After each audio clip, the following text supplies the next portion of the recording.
Hello dear friends, कैसे हैं आप सब। Welcome back to my YouTube channel. उम्मीद करते हूँ बच्चों आप सभी लोग अच्छे होंगे, स्वस्थ होंगे, मस्त होंगे। तो आज मैं अपना क्लास लेकर आई हूँ सेल डिवीजन से। किससे स्टार्ट करेंगे बच्चा? सेल डिवीजन से। मैंने सेल चैप्टर आपको पिछली वीडियो में पढ़ा दिया है, उसी का आज मैं पार्ट लेकर आई हूँ सेल डिवीजन। क्या भैया? कोश का विभाजन। क्या बोलेंगे इसको? सेल डिवीजन, यानी कि कोश का विभाजन आज मैं पढ़ाऊंगी कि कोश का विभाजन क्या होता है। तो कोश का विभाजन कैसे होता है? जैसे कि एक अपने आप में एक कोशिका है, ठीक। अब नई कोशिका कैसे बनेगी, आप मुझे ये चीज बताओ।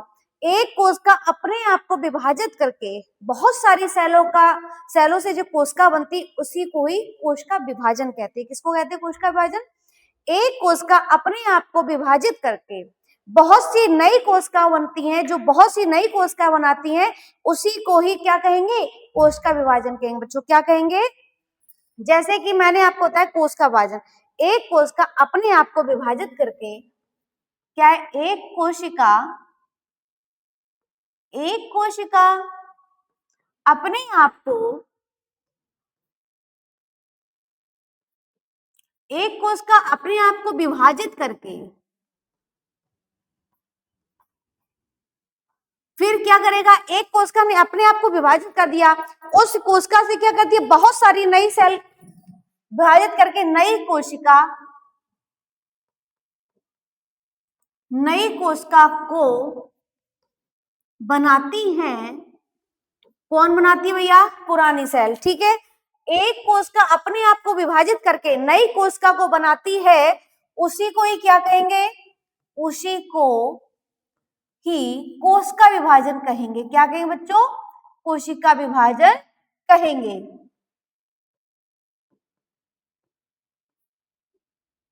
अब ये बताओ कि कोशिका विभाजन होएगा कैसे। अब जैसे कि ये एक कोशिका है, क्या है बच्चों? ये आपकी एक कोशिका है, ठीक। ये आपकी क्या हो गई? कोशिका हो गई। अब इस कोशिका से अब ये देखना कि एक कोशिका अपने आप को कैसे विभाजित कर रही है, भांति भांति के रूप में। अब ये देखना, ये कोशिका फिर उसने अपने आप को विभाजित कर दी, ठीक, जिसमें आपका केंद्रक हो गया। ओके। अब ये देखना, इससे ये कोशिका से ये कोशिका बनी, इस कोशिका से फिर कोशिका बनेगी, ठीक। ये कोशिका बन गई। अब कोशिका क्या बनेगी? अब आपकी कोशिका अलग अलग बन जाएंगी। कैसे बन जाएंगी? अब देखना, नई कोशिका को उसने कैसे बनाया। एक कोशिका बनी, एक कोशिका से नई कोशिका बनी, नई कोशिका से फिर नई कोशिका, नई कोशिका से फिर नई कोशिका, यानी कि एक कोशिका ने अपने आप को नई कोशिकाओं में बनाता गया, उसी को क्या बोलते हैं बेटा? कोशिका विभाजन बोलते हैं, ठीक। अब इसके बाद देखना, सबसे पहले क्या बना? सबसे पहले सेल बनी। क्या बनी? सबसे पहले क्या बनेगा? तो बच्चों सबसे पहले हमारी क्या बनेगी? कोशिका बनेगी। क्या बनेगी बच्चा? कोशिका बनेगी। अब ये बताना, कोशिका बन गई, अब कोशिका से क्या बनेगा? अब कोशिका से बनेगा हमारा ऊतक। क्या बनेगा बच्चा? टिश्यू। अब टिश्यू कैसे बनेगा? यानी कि बहुत सारी कोशिकाओं का जो समूह बनता है, जो बहुत सारी कोशिकाओं का समूह बनेगा, जैसे ये कोशिका हो गई, ये कोशिका, ये कोशिका, ये कोशिका, अनेक भांति, मतलब बहुत सारी कोशिकाएं मिलकर जो चीज बनाती है, वो क्या बनाती है बेटा? वो टिश्यू बनाएंगी। क्या बनाएंगी? टिश्यू बनाएंगी। अब टिश्यू से क्या बनेगा? अब बच्चा टिश्यू से ऑर्गन बनेगा, यानी कि क्या बनेगा बच्चा? ऑर्गन। अब ऑर्गन को क्या बोलेंगे? इसको बोलेंगे कोई अंग बनेगा। क्या बनेगा बच्चा? एक पर्टिकुलर कोई अंग बनेगा। अब जैसे मेरा अंग बन गया, ठीक। ऑर्गन से क्या बनेंगे? जब बहुत सारे ऊतक बन गए, यानी बहुत सारी कोशिकाएं मिलकर ऊतक का निर्माण कर दिया। अब ऊतक से हमारा किसका निर्माण होगा? अब ऊतक तो बन गया, अब ऊतक से हमारा एक ऑर्गन यानी कि एक अंग बनेगा, ठीक। अब अंग से क्या बनेगा? अंग से बनेगा अंग तंत्र बनेगा। क्या बनेगा बच्चा? अंग तंत्र, यानी कि ऑर्गन। अंग अंग से क्या बनेगा? ऑर्गन सिस्टम बनेगा। क्या बनेगा? Organ system. अब बच्चों ये बताओ, जैसे आपका ये ऑर्गन सिस्टम बन गया, ठीक। अब ऑर्गन सिस्टम से क्या बनेगा? अब ऑर्गन सिस्टम मेरा बन गया, ठीक। अब पूर्ण जीव कैसे बनेगा? तो ऑर्गन सिस्टम के बाद आपका एक जीव बन गया। क्या बन जाएगा? ऑर्गेनिज्म बन जाएगा। क्या बन जाएगा बच्चा? एक जीव बन जाएगा, ठीक। इसको बोलेंगे ऑर्गेनिज्म।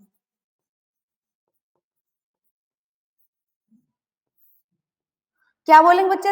इसको बोलेंगे ऑर्गेनिज्म। ऑर्गन यानी कि जीव बना कैसे, तो सबसे पहले एक कोशिका बनी, अनेक कोशिकाओं के समूह से मिलकर टिश्यू बना, टिश्यू से मिलकर ऊतक बना, यानी कि टिश्यू से मिलकर आपका अंग बना, अंग से मिलकर आपका अंग तंत्र बना, और अंग तंत्र से मिलकर आपका एक जीव बन गया, यानी कि मानव बन गया। क्लियर हुआ बेटा इतनी सी बात। अब ये बताओ, इतनी बात हमारी आपको समझ में, अब ये बताओ कि कोशिका का विभाजन होता क्यों है, कोशिका विभाजन जरूरी क्यों होता है। कोशिका का विभाजन इसलिए जरूरी होता है, जैसे मैं हूं, ठीक, मैं छोटी हुई, मैं छोटे होकर मैंने जन्म लिया, ठीक, अब मैं जन्म से क्या मैं बड़ी नहीं होंगी, मैं बड़ी नहीं होगी, मैंने तो एक कोशिका से जन्म ले लिया, ठीक, मातृ कोशिका से मैंने पुत्री कोशिका में जैसे कि जन्म ले लिया, ठीक। अभी बताओ जैसे मैं बड़ी हुई, मैं बड़ी कैसे हुई, एक कोशिका ने अनेक कोशिकाओं में क्या बना दिया, डिवाइड कर दिया, मैं बड़ी हो गई। अब विभाजन क्यों जरूरी है, वृद्धि और विकास के लिए जरूरी है। क्यों जरूरी है, तो जो ये आपका है क्या, कोशिका का विभाजन क्यों जरूरी है, तो कोशिका का विभाजन बच्चों इसलिए जरूरी है क्योंकि वृद्धि और विकास में जो सहायता करता है वो कोशिका विभाजन ही करेगा, और प्रजनन के लिए भी हमारी कोशिका विभाजन उत्तरदायी होती है। तो कोशिका विभाजन क्यों जरूरी है, तो कोशिका विभाजन हमारी इसलिए जरूरी है वृद्धि और विकास के लिए। कोशिका विभाजन, कोशिका विभाजन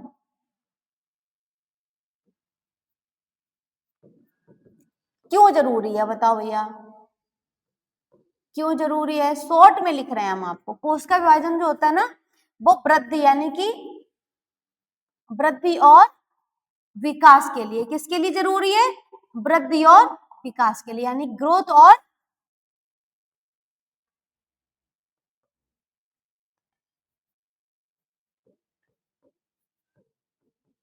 किसके लिए बेटा जरूरी है, यानी ग्रोथ और डेवलपमेंट के लिए जरूरी है। अब किसके लिए जरूरी होगा, तो ये जो कोशिका के विभाजन है ये वृद्धि और विकास के लिए जरूरी है, और किसके लिए जरूरी है, यानी कि ये आपका प्रजनन के लिए जरूरी है। किसके लिए बच्चा जरूरी है, प्रजनन के लिए, रिप्रोडक्शन के लिए।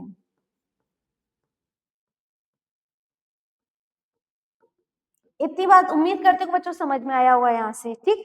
अब ये बताओ कि सबसे पहले कोशिका विभाजन को बताया किसने था, तो सबसे पहले हमारे कोशिका विभाजन को बताने वाले थे कौन थे भैया, बिरचाऊ थे। कौन थे, बिरचाऊ महोदय थे। इन्होंने 1855 में सबसे पहले कोशिका विभाजन को बताया था। तो कोशिका विभाजन को, कोशिका विभाजन, कोशिका विभाजन को किसने बताया था सर्वप्रथम, तो कोशिका विभाजन को बिरचाऊ ने बताया था। किसने बताया था बच्चा, बिरचाऊ ने बताया था। किसने, 1855 में, 1855 ईस्वी में बिरचाऊ ने, किसने बच्चा, बिरचाऊ ने दिया था, क्या दिया था, कोशिका विभाजन बताया था। क्या बताया था बच्चा, कोशिका विभाजन बताया था, ठीक है।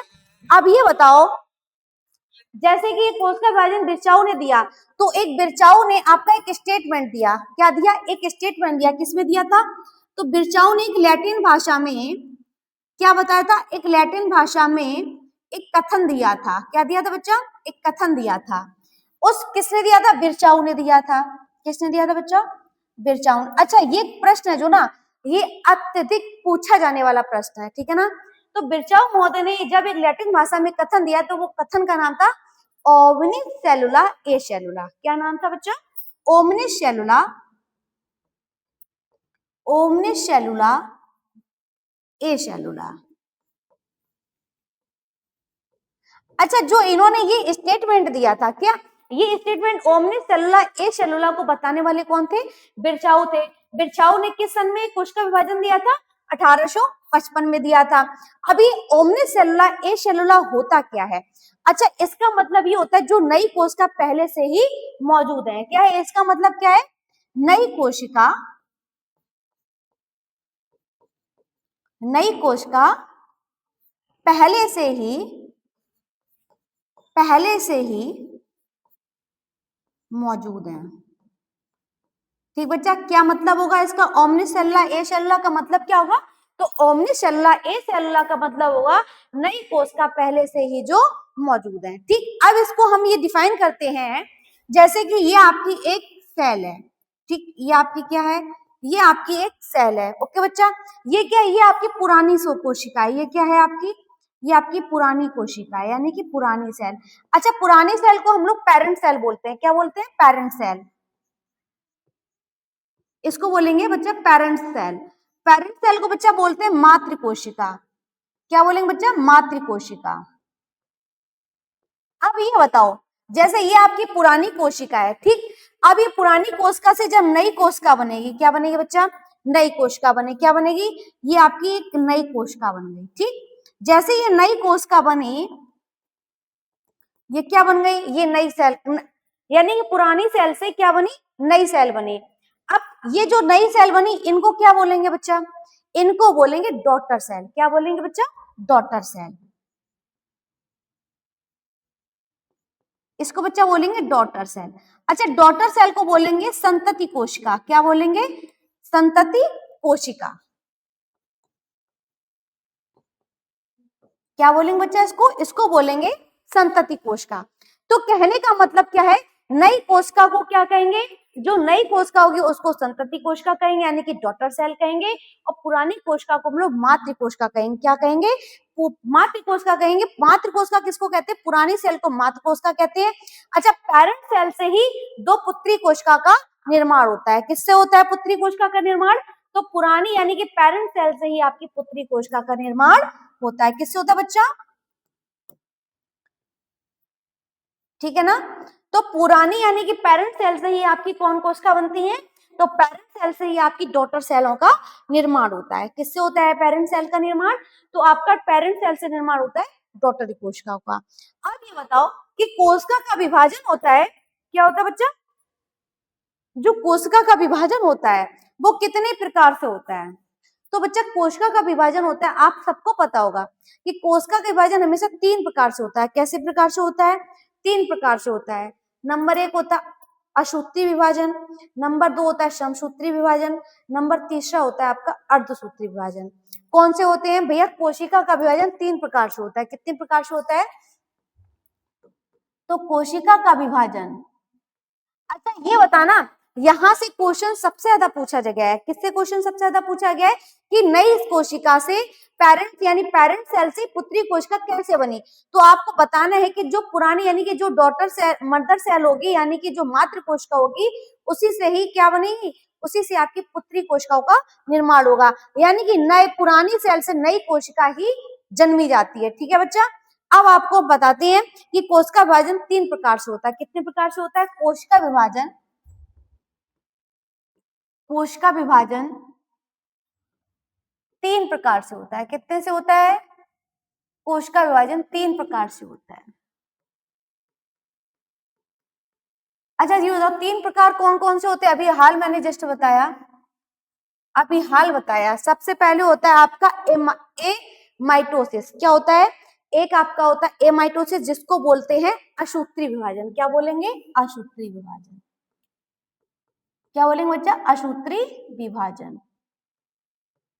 इसको बोलेंगे एमाइटोसिस, एमाइटोसिस डिवीजन। क्या बोलेंगे बच्चा? इसको बोलेंगे असूत्री विभाजन को बोलेंगे एमाइटोसिस डिवीजन। अब बात आती है दूसरे की। कितने की बात आती है बच्चा? दूसरे की। तो दूसरा विभाजन कौन सा होता है? दूसरा विभाजन हमारा होता है समसूत्री विभाजन। कौन सा होता है? समसूत्री विभाजन।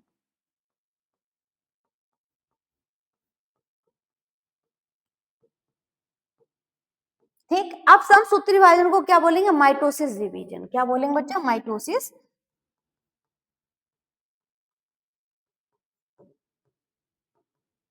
इसको बोलेंगे माइटोसिस डिवीजन। अब बात आती है असूत्री विभाजन, समसूत्री। अब कौन सा होएगा बच्चा? अर्धसूत्री विभाजन। अर्धसूत्री विभाजन। इसको बच्चा क्या बोलेंगे? इसको बोलेंगे आपका मियोसिस डिवीजन। क्या बोलेंगे? Meiosis division. अब बच्चा ये बताओ कि कोशिका विभाजन कितने प्रकार से हो गया? कोशिका विभाजन हमारा असूत्री विभाजन, समसूत्री विभाजन, अर्धसूत्री विभाजन। अच्छा, इससे ज्यादातर क्वेश्चन नहीं आएंगे। ठीक। क्वेश्चन अगर पुटअप करेंगे ना तो ए माइटोसिस से बहुत ही रेयर क्वेश्चन पूछा जाता है, मगर परीक्षा में सबसे ज्यादा क्वेश्चन समसूत्री और अर्धसूत्री से पूछे जाते हैं। ठीक है, आप ये बताओ कि असूत्री विभाजन किसमें होता है? आप बताना कि जो असूत्री विभाजन है बच्चा, कौन सा है असूत्री विभाजन? अब ये बताओ जो असूत्री विभाजन होता है ये किसमें होता है? ये विभाजन एक अविकसित कोशिकाओं में होता है। किसमें होता है? जो विकसित पूर्ण रूप से विकसित कोशिकाएं नहीं होती, तो ये जो असूत्री विभाजन है ये आपकी अविकसित कोशिकाओं में होता है। किसमें होता है बच्चा? ये आपकी अविकसित कोशिकाओं में होता है, अविकसित सेल। ठीक बच्चा, इतने से आपको समझ में आएगा कि अविकसित सेल में असूत्री विभाजन। अब ये बताओ ये प्राय प्रोकैरियोटिक सेल में होता है। किसमें होता है? प्रोकैरियोटिक सेल में होता है, प्रोकैरियोटिक कोशिका, प्रोकैरियोटिक सेल। अब ये बताओ कि अविकसित कोशिकाएं होती कौन कौन सी हैं? ठीक, तो अविकसित कोशिकाएं हमारे जीवाणु हो गए। क्या हो गया? जीवाणु हो गया, नीलहरित शैवाल हो गया, अमीबा हो गया, प्रोटोजोआ हो गया। कौन कौन से हो गए? तो इसके एग्जाम्पल जो हमारे होंगे जो अविकसित होंगे, क्या होंगे? सबसे पहले जीवाणु, जीवाणु बाद क्या हो गया? नीलहरित शैवाल। ठीक है बच्चा, अब नीलहरित शैवाल के बाद क्या आएगा हमारा? जैसे ये आपका अविकसित हो गया जीवाणु, नीलहरित शैवाल, नीलहरित शैवाल क्या? अमीबा हो गया। क्या हो गया बच्चा? अमीबा हो गया। अमीबा के बाद पैरामीशियम हो गया। ये सब क्या है? ये सब आपकी अविकसित कोशिकाएं हैं। क्या है बच्चा? ये सब आपकी अविकसित कोशिकाएं। ये कैसे होगा? सबसे पहले इसमें केंद्रक कैसा होता है? लंबा हो जाता है। कैसा हो जाता है? सबसे पहले इसमें केंद्रक कैसा हो जाता है? ये एक कोशिका है, इसके अंदर ये केंद्रक है। ठीक, अब जैसे ये केंद्रक कैसे होगा? सबसे पहले ये केंद्रक कैसा होगा? सबसे पहले लंबा होगा, फिर सीधा दो भागों में बट जाएगा। कैसे? सबसे पहले ये आपका कोशिका होगी, कोशिका के अंदर क्या होगा? केंद्रक हो गया। तो सबसे पहले केंद्रक कैसे होगा? सबसे पहले केंद्रक लंबा होता है। कैसा होता है? लंबा होता है। फिर कैसा हो जाता है? फिर सीधा दो भागों में विभाजित हो जाता है। कैसे? फिर ये सीधा दो भागों में विभाजित हो जाता है। कैसे?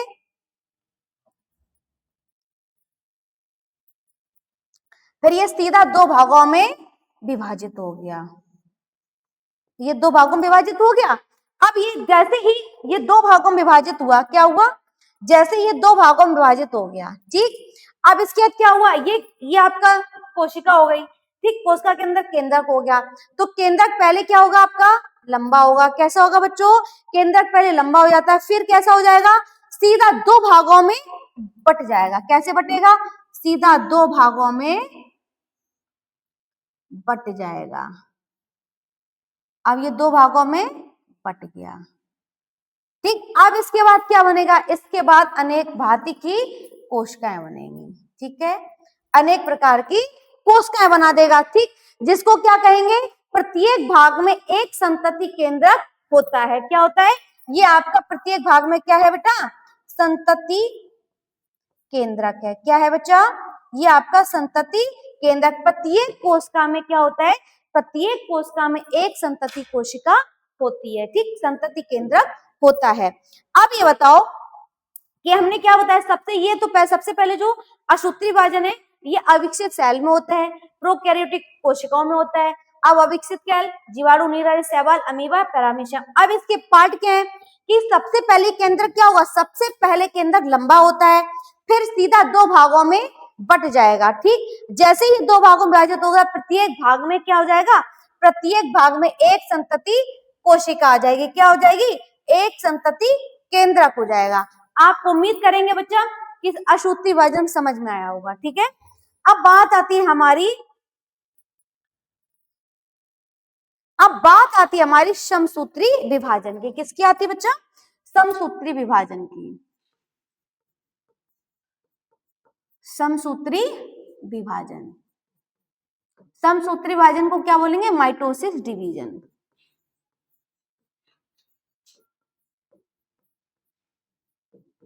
इसको क्या बोलेंगे बच्चा? Mitosis division. अब ये बताओ कि सबसे पहले ये माइटोसिस डिवीजन होता क्या है? तो समसूत्री विभाजन की प्रक्रिया को जंतु कोशिका में सबसे पहले किसने देखा था? ये जो सूत्री विभाजन है, यानी कि समसूत्री विभाजन है, ये सबसे पहले आपकी जंतु कोशिका में देखी थी। किसमें देखी गई थी बच्चा? जंतु कोशिका में देखी थी। अच्छा, ये देखने वाले कौन थे? तो जर्मनी के एक वैज्ञानिक थे। कौन थे भैया? एक जर्मनी के वैज्ञानिक थे जिसका नाम था बेल्थोर फ्लेमिंग। क्या था बच्चा? बेल्थोर फ्लेमिंग।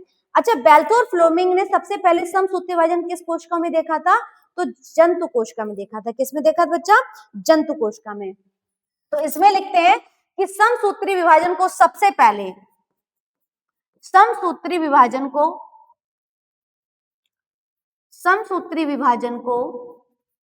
सबसे पहले जंतु कोशिका में, किसमें बच्चा? जंतु कोशिका में। किसमें देखा था बच्चा? जंतु कोशिका में। ठीक, अब जंतु कोशिका में सबसे पहले किसने देखा था? तो एक जर्मनी के वैज्ञानिक थे। कौन थे बच्चा? जर्मनी के वैज्ञानिक थे, यानी कि जर्मनी वैज्ञानिक।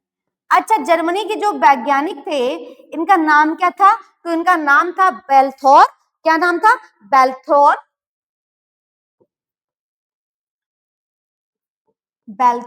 फ्लेमिंग। क्या नाम था बच्चा? बेल्थोर फ्लेमिंग। बेल्थोर फ्लेमिंग ने सबसे पहले जंतु कोशिका को समसूत्री विभाजन में देखा था। किसने देखा था? समसूत्री विभाजन में सबसे पहले बेल्थोर फ्लेमिंग ने क्या करा था? इन्होंने देखा था। फिर इन्होंने देखने के बाद 1879 में उन्होंने देखा। ठीक, फिर इन्होंने देखने के बाद क्या दिया? इन्होंने देखने के बाद एक नाम दिया। क्या दिया? माइटोसिस नाम दिया। माइटोसिस नाम किस सन में दिया था? तो इन्होंने 1882 में। किसने दिया था? बेल्थोर फ्लेमिंग में 1882 में इन्होंने क्या नाम दिया था? माइटोसिस नाम दिया था। क्या नाम दिया था? माइटोसिस नाम दिया था। ठीक, अच्छा ये बताओ कि माइटोसिस नाम किस वैज्ञानिक ने दिया था? तो माइटोसिस नाम आपके बेल्थोर फ्लेमिंग ने दिया था। किस सन में दिया था? 1882 में दिया था। ठीक, अच्छा 1882 में बेल्थोर फ्लेमिंग ने माइटोसिस नाम तो दे दिया। अब यह विभाजन किस कोशिकाओं में होता है? जो ये माइटोसिस डिवीजन है ये आपका किस कोशिकाओं में होता है? तो जो माइटोसिस डिवीजन है ये कायिक कोशिका में होता है। किन कोशिकाओं में होता है बच्चा? ये जो माइटोसिस डिवीजन है, माइटोसिस डिवीजन प्रायः किसमें होता है? कायिक सेल में होता है। किसमें होता है बच्चा? कायिक कोशिकाओं में। कायिक कोशिकाओं में। अच्छा, आपके मन में एक प्रश्न आ रहा हो कि कायिक कोशिका क्या होती है? ठीक, जो हमारी काया है, ठीक, वो किन कोशिकाओं से मिलकर बनी भैया? वो हमारी कायिक कोशिकाओं से मिलकर बनी है। किन कोशिकाओं से मिलकर बनी है बच्चा? कायिक कोशिकाओं से मिलकर बनी है। कायिक कोशिकाओं को हम लोग क्या नाम देते हैं? इसको हम लोग सोमेटिक सेल कहते हैं। क्या बच्चा नाम कहते हैं? सोमेटिक सेल कहते हैं। क्या कहते हैं बच्चा? सोमेटिक सेल कहते हैं। ठीक, इनका कार्य क्या होता है? जो सोमेटिक कोशिकाएं होती हैं, यानी कि जो कायिक कोशिकाएं होती हैं, इनका पर्सनल व्यक्तिगत कार्य क्या होता है? तो इनका कार्य होता है कि जैसे हमारी बॉडी में कोई घाव, कोई इंजरी हो गई, यानी कोई चोट लग गई। ठीक, अब वो चोट तो लग गई लेकिन वो चोट भरेगी कैसे? तो उस चोट को भरने का काम हमारी कौन सी कोशिका करती है?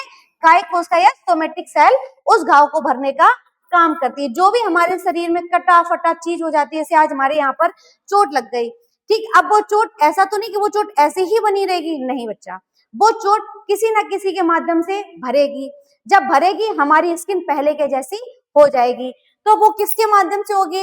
वो कायिक कोशिकाओं के माध्यम से होती है। ठीक, अच्छा इसका कायिक कोशिका का कार्य क्या है? तो कटे फटे, क्या होगा बच्चा? इसका कार्य होता है कटे फटे की मरम्मत करना। क्या होगा? कटे फटे की मरम्मत करना। ठीक, और क्या कार्य होगा इसका? और एक कार्य बताओ। इसका कार्य होगा जो घाव भरने में भी ये सहायता करती है, यानी कि घाव भरने में मदद करती है। ठीक है, अच्छा अब ये बताओ, जैसे कि हमारी सेल है, ठीक, अब हमने हमारी सेल है, हमारे अंदर कितने गुणसूत्र हैं? तो हमारे अंदर 46 जोड़ी गुणसूत्र हैं। कितने भैया? 46 गुणसूत्र हैं। अच्छा, जोड़े में पूछे तो 23 जोड़े गुणसूत्र होते हैं। ठीक, अब हमारी ऐसे कि क्या करता है? अब जैसे हमारी एक कोशिका है, ठीक, अब हमारी कोशिका है, अब मैंने किसी बच्चे को जन्म दिया, ठीक। अब हमारे जैसे हमने किसी बच्चे को जन्म दिया तो उन बच्चों में कितने कितने गुणसूत्र पहुंचेंगे, तो प्रत्येक कोशिका में 46 गुणसूत्र पहुंचेंगे। कितने बच्चे पहुंचेंगे, प्रत्येक कोशिकाओं में 46 यानी कि 46 गुणसूत्र पहुंचेंगे। किसमें पहुंचेंगे, पुत्री कोशिकाओं में यानी कि डॉटर सेल में। प्रत्येक डॉटर सेल में कितने जोड़ी गुणसूत्र पहुंचेंगे, ये आपकी कौन सी कोशिका है, ये आपकी हो गई पेरेंट सेल, ठीक। अब पेरेंट सेल से आपकी कौन सी कोशिका बन रही है, तो पेरेंट सेल से आपकी पुत्री कोशिका बन रही है, यानी कि मातृ कोशिका से, किससे बच्चा, मातृ कोशिका से कौन सी कोशिका बन रही है, तो मातृ कोशिका में कितने गुणसूत्र हैं, मातृ कोशिका में 46 गुणसूत्र हैं। कितने बच्चा, 46 गुणसूत्र हैं। अब गुणसूत्र समान ही होते हैं, ठीक। अब जो गुणसूत्र हमारे इसे मातृ कोशिका में थे वही गुणसूत्र पुत्री कोशिका में भी पहुंचेंगे, यानी कि समान गुणसूत्र रखने वाले गुण को क्या कहेंगे, गुणसूत्र, यानी कि मां पुत्री कोशिका कहेंगे, जो बराबर भागों में होगा।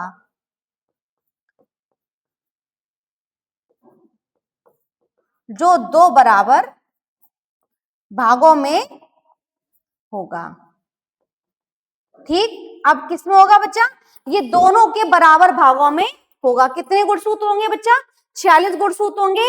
अगर जोड़े की बात करो तो कितने होंगे, तो जोड़े की बात करो तो 23 जोड़े होंगे। कितने होंगे बच्चा, 23 जोड़े होंगे। ये आपकी एक्स्ट्रा नॉलेज है। अब यही पूछ दे कि क्रोमोसोम कितने होते हैं, ठीक। क्रोमोसोम, क्रोमोसोम की संख्या कितनी होती है, क्रोमोसोम की संख्या कितनी होती है, तो क्रोमोसोम की संख्या 22 जोड़े होती है। कितने होती है बच्चा, 22 जोड़े। संख्या में पूछे तो कितनी होती है, तो संख्या में ये 44 होती है, ठीक है बच्चा। इतना आपको पता चला होगा कि क्रोमोसोम की संख्या 22 में जोड़े में होती है, संख्या पूछे तो 44 होती है। गुणसूत्र पूछे तो 46 संख्या में होती है और 23 पूछे तो जोड़े में होती है। किस में होती है, 23 आपकी जोड़े में हो गई, 46 आपके गुणसूत्रों की हो गई। अब बात आती है आपकी किसकी भैया, अब बात आती है आपकी अर्धसूत्री विभाजन की, ठीक। अब बात आती है आपकी अर्धसूत्री विभाजन की।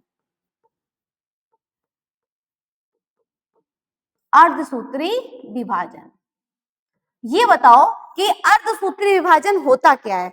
तो ये सबसे पहले फार्मर तथा मुरे ने, किसने देखा था बच्चा, फार्मर तथा मुरे ने 1905 में कोशिकाओं में अर्धसूत्री विभाजन को दिया। किसने दिया था, फार्मर तथा मुरे ने दिया था। किसने दिया था, यह विभाजन किसने दिया था, फार्मर तथा मुरे ने दिया था। किसने दिया था, फार्मर तथा मुरे ने दिया था। किस सन में दिया था, तो सन इसकी होगी 1905 में दिया था। कब दिया था, 1905 में दिया था। किस में दिया था, तो ये आपकी विभाजन यानी कि मियोसिस विभाजन को मियोसिस नाम दिया था। किसने दिया था, मियोसिस विभाजन को मियोसिस विभाजन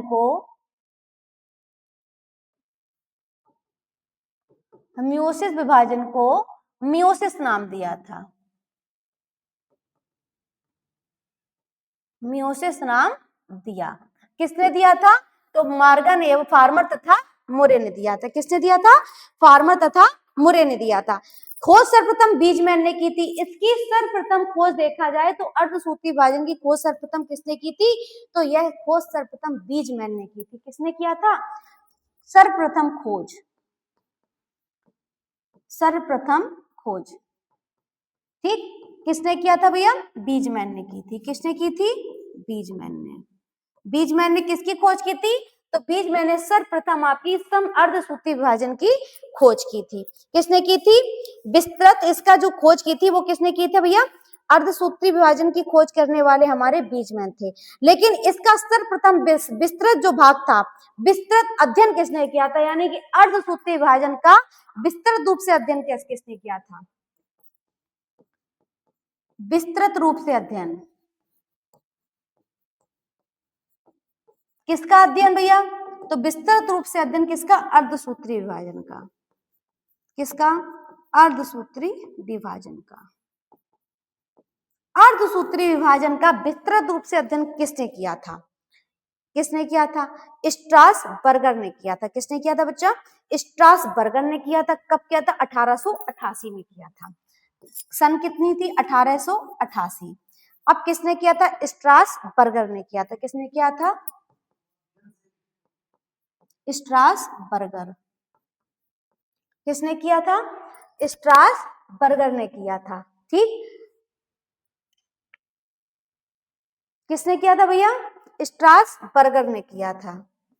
अब आप ये बताओ, स्ट्रासबर्गर ने तो सबसे पहले किसने कर दिया था? अध्ययन विस्तृत रूप से किसका किया था? अर्धसूत्री विभाजन क्या किया था। अब ये विभाजन किसमें होगा? तो यह विभाजन की अर्धसूत्री विभाजन किसमें होगा? केवल जनन कोशिकाओं में होगा। अगर ये पूछे कि अर्धसूत्री विभाजन किसमें होगा, विभाजन किसमें होगा, विभाजन किसमें होगा, तो विभाजन केवल और केवल जनन कोशिकाओं में होगा। किसमें होगा भैया? जनन सेल में, जनन कोशिका। अच्छा अब ये बताओ कि जनन कोशिका होती क्या है? ठीक, जनन कोशिका यानी कि स्पर्म और ओवम, ठीक, यानी कि शुक्राणु और अंडा। ठीक, अब ये बताओ, ये जनन कोशिका जो ये गुण रखता होगा, जो आपका मतलब इसमें यानी शुक्राणु निकालता हो और ओवम से फर्टिलाइजेशन होता हो। ठीक, तो जनन कोशिका क्या होंगी? आपकी स्पर्म होगी। क्या होंगी बच्चा? स्पर्म होगी और ओवम होगी। ठीक, जनन कोशिका में ये विभाजन होगा। जनन कोशिका में कौन सा विभाजन होगा? तो जनन कोशिका में आपका अर्धसूत्री विभाजन होगा। ठीक, अर्धसूत्री विभाजन का विस्तृत रूप से अध्ययन किसने किया था? तो इसका विस्तृत रूप से अध्ययन आपका स्ट्रासबर्गर ने किया था। किस सन में किया था? 1888 में किया था। ठीक, यह विभाजन केवल जनन कोशिकाओं में होता है। जैसे पुत्री कोशिकाओं में क्या? जैसे पुत्री कोशिकाओं में गुणसूत्रों की संख्या मात्र कोशिकाओं में उपस्थित गुणसूत्रों से आधी होती है। ठीक, क्या होती है? जैसे मातृ कोशिका में आपके, जैसे आपकी एक पुत्री कोशिका हो गई। ठीक, जैसे आपने एक पुत्री कोशिका ले ली। क्या ले ली? आपने ये पुत्री कोशिका ले ली। ठीक, अब आपने ये पुत्री कोशिका को लिख लिया। अब समझना, ये आपकी क्या हो गई? ये आपकी पुत्री कोशिका हो गई। ठीक, कौन हो गई भैया? ये आपकी पुत्री कोशिका हो गई। अब पुत्री कोशिका में कितने हो गए? 46 जोड़ी गुणसूत्र हो गए। कितने हो गए? 46 जोड़ी गुणसूत्र। अच्छा, ये विभाजन आपका कितनी बार होगा? यह विभाजन क्रमशः 2 बार होता है। कितना होता है? 2 बार होता है, जिसमें 2 आपकी 4 कौन बनेंगी? 4 पुत्री कोशिकाओं का निर्माण होगा। आप समझना, जैसे ये 46 है, अब इन गुणसूत्रों की संख्या कितनी हो जाएगी? आधी हो जाएगी। कितनी हो जाएगी? आधी, यानी अब ये जोड़े में आ गई। ठीक, अब ये कितने में आ गई? ये अब जोड़े में आ गई। अब ये जैसे कि ये आपकी कौन है? अब इसने भी आपका 2 बार विभाजन कर दिया, फिर आपका 2 बार विभाजन कर दिया। ओके, अब इसने लिया, इसने भी अपना 2 बार विभाजन कर दिया। ठीक, कितनी बार विभाजन हो गया? यानी कि आपकी जो गुणसूत्रों की संख्या होती है, वो गुणसूत्रों की संख्या कितनी हो जाती है? आधी हो जाती है। कितनी हो जाती है? आधी होती है। इसमें विभाजन की प्रक्रिया कितनी बार होती है? इसमें विभाजन की प्रक्रिया 2 बार होती है। कितनी बार होती है? देखो, एक बार ये हो गई, एक बार ये हो गई। तो इसमें गुणसूत्रों की संख्या कितनी हो जाती है? इसमें गुणसूत्रों की संख्या आधी हो जाती है। इसमें विभाजन कितनी बार होता है? तो इसमें विभाजन आपका 2 बार होता है। विभाजन कितनी बार हुआ? विभाजन आपका 2 बार हुआ। और गुणसूत्रों की संख्या कितनी हो जाती है? गुणसूत्रों की संख्या आधी हो जाती है।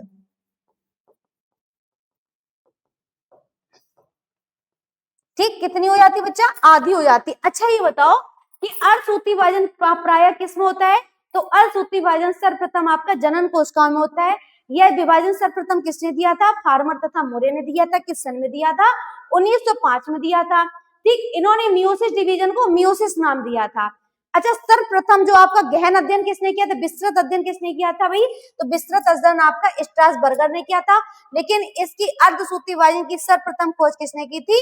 बीजमैन ने की थी। किसने की थी? बीजमैन ने। यह विभाजन किसमें होता है? प्रायः जनन कोशिकाओं में होता है। अब जनन यानी कि जो जनन कोशिकाएं होंगी वो कितनी जोड़ी होंगी? 46 गुणसूत्रों से होंगी। पुत्री कोशिकाओं की आधी क्या हो जाएंगी? पुत्री कोशिकाओं से, मातृ कोशिकाओं से आधी क्या हो जाएंगी? पुत्री कोशिकाएं हो जाएंगी। ठीक, अब पुत्री कोशिकाओं में कितने जोड़ी गुणसूत्र होंगे? 23 जोड़े गुणसूत्र होंगे। बच्चा, उम्मीद करते होंगे कि आपको ये क्लास हमारी पसंद आई होगी। नमस्कार साथियों, जय हिंद।